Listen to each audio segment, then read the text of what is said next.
Bienvenue dans la saison 2 du Monde du Livre, un podcast dédié à la littérature young adulte et new adulte. Entrez dans ma bibliothèque, je suis Mévéna et je suis ravie de vous accueillir dans mon univers. Ici, on parle de romans à travers mes recommandations, des critiques de livres, des interviews d'auteurs, mais aussi des échanges avec des lecteurs passionnés autour de débats. Alors installez-vous confortablement et plongeons ensemble dans mon monde rempli de livres.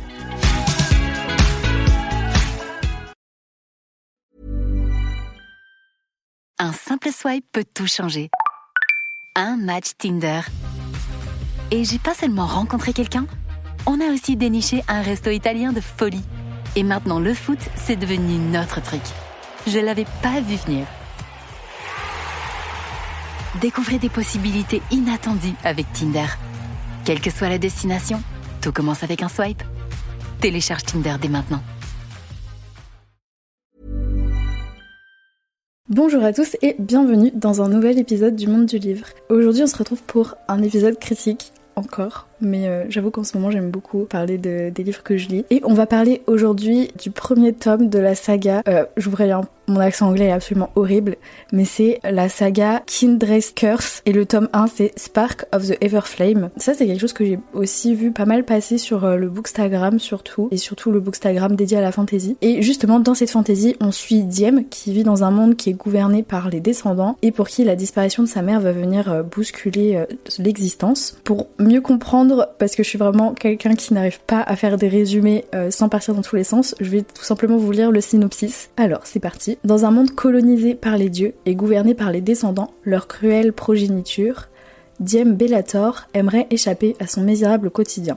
La disparition soudaine de sa mère l'oblige à entrer dans l'univers sombre des descendants afin de percer les mystères qu'Auralie aura laissés derrière elle. Contrainte de participer à la guerre civile qui s'intensifie, Diem devra naviguer entre les règles du pouvoir, de la politique et de l'amour pour sauver sa famille et l'humanité tout entière.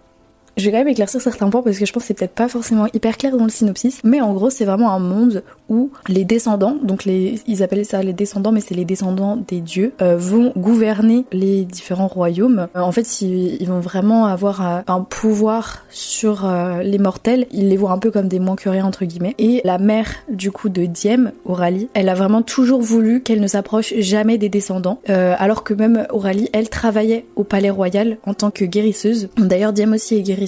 Mais quand sa mère va disparaître, elle va finir par se trouver propulsée dans leur monde. Il va se passer certaines choses, donc voilà. Je n'en dis pas plus pour pas trop spoiler. Et je vais passer maintenant à la critique, comme d'habitude, thème par thème. Je sais pas si ce format plaît vraiment. Moi j'aime bien parce que du coup je trouve ça plus clair, plus structuré. Mais n'hésitez pas à me dire si jamais vous trouvez ça trop redondant. Mais par contre je vais mélanger les différentes thématiques parce que c'est vrai que dernièrement j'ai fait dans le même ordre. Plutôt que de commencer par le style d'écriture, je vais commencer par les personnages. Déjà les personnages, j'avoue que à part Diem, je me suis pas forcément attachée beaucoup aux autres personnages. Mais Diem du coup on est vraiment sur typiquement une trope badass woman. C'est la fille d'un grand général des armées, un général qui est mortel mais qui travaillait donc pour les descendants. Il lui a appris dès qu'elle était petite à se défendre, à se battre. À ce niveau-là, elle sait très bien se défendre. Et autrement, ce que j'aime beaucoup, c'est qu'elle travaille comme guérisseuse, elle suit les traces de sa mère. Finalement, on se rend compte qu'elle aime beaucoup son métier et qu'elle aime beaucoup aider les autres. Comme je l'ai dit, elle va se retrouver propulsée dans le monde des descendants parce qu'il va y avoir un accident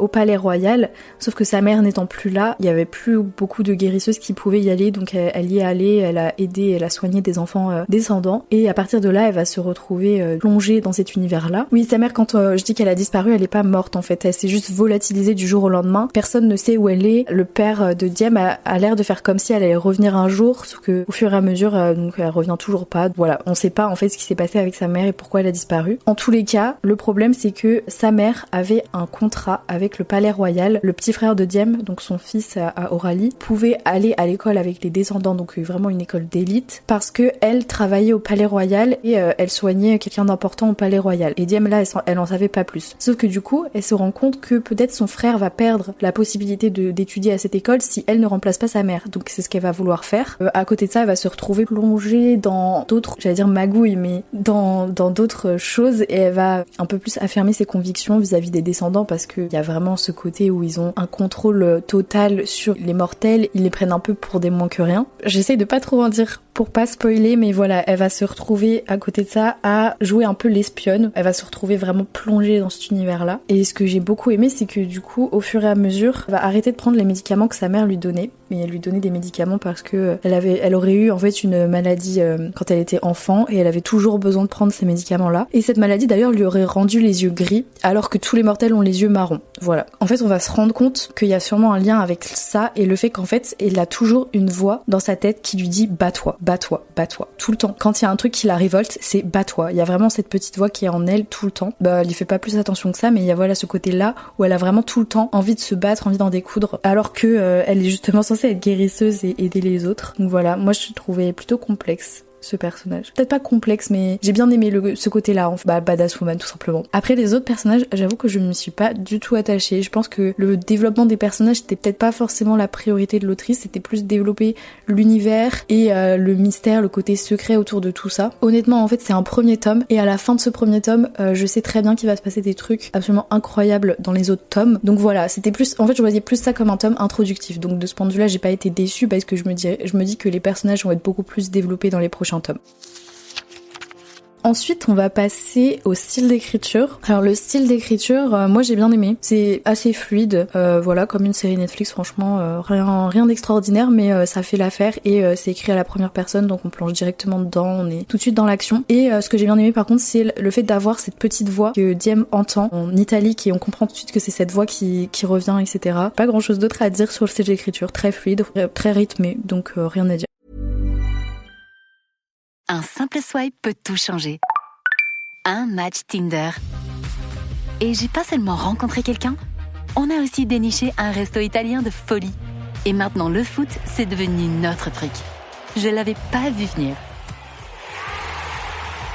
Découvrez des possibilités inattendues avec Tinder. Quelle que soit la destination, tout commence avec un swipe. Télécharge Tinder dès maintenant.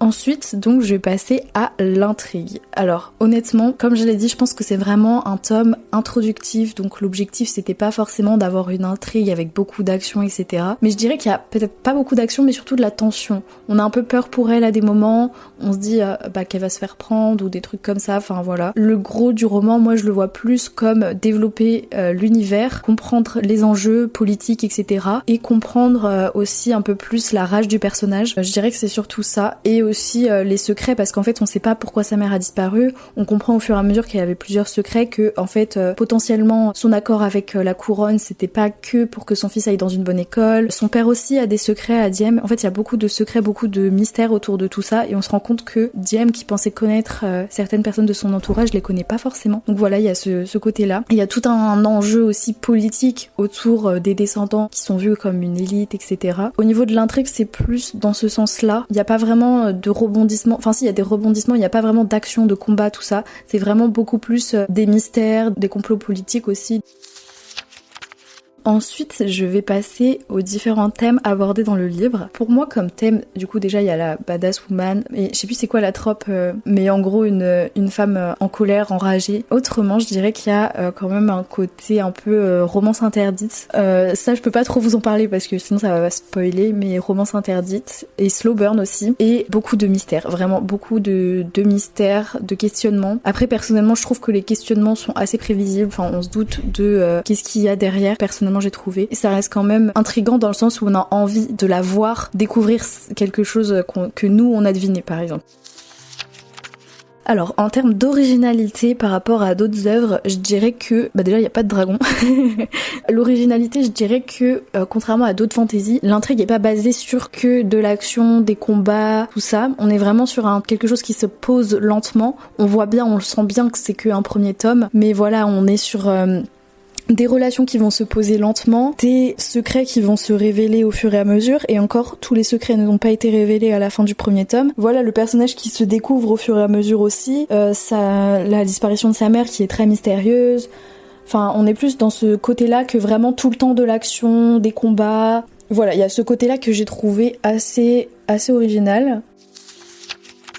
Après, au niveau des forces et des faiblesses, je vais essayer de le dire sans spoiler. Force, déjà, c'est que personnellement j'adore le personnage de Diem. Je le trouve hyper attachant, voilà. Comme personnage principal, ce que j'ai oublié de vous dire, c'est qu'il y a aussi son copain qui qui s'appelle Henri, qui est vraiment son meilleur ami d'enfance et avec qui elle a fini par fonder une relation un peu, enfin plus que amicale. Et c'est un peu autour de lui qu'il va se passer quelque chose. Et on va dire que c'est un des points forts, je pense. En fait, c'est un peu à la dystopie, je trouve. Complot politique, dystopie, tout ça. Parce qu'il y a quand même une certaine tyrannie de la part des descendants. J'ai trouvé ça plutôt bien, personnellement, ça me plaît beaucoup. Ah oui, aussi comme gros point fort, je dirais qu'il y a vraiment des tropes que j'adore.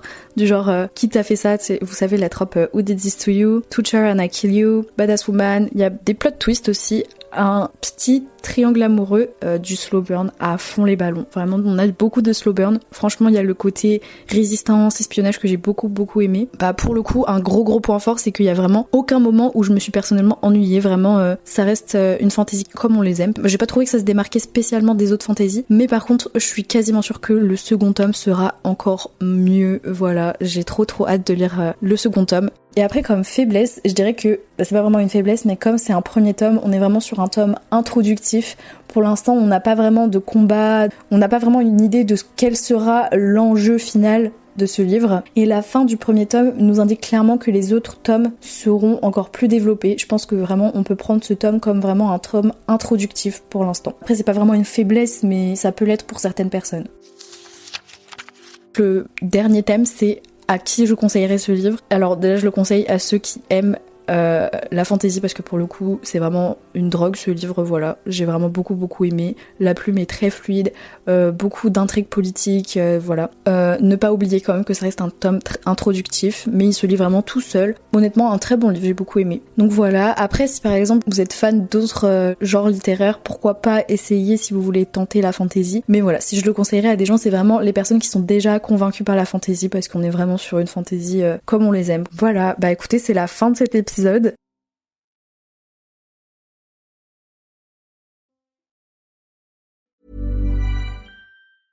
Un simple swipe peut tout changer. Un match Tinder. Et j'ai pas seulement rencontré quelqu'un, on a aussi déniché un resto italien de folie. Et maintenant le foot, c'est devenu notre truc. Je l'avais pas vu venir. Découvrez des possibilités inattendues avec Tinder. Quelle que soit la destination, tout commence avec un swipe. Télécharge Tinder dès maintenant.